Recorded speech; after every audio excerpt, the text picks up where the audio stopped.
అమ్మా ఇదిగో నీ కుమారుడు యోహాను, ఇదిగో నీ తల్లి.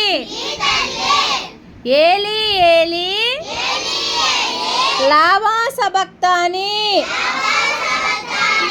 నా దేవా నా దేవా నన్నెందుకు చేయి విడిచితివి.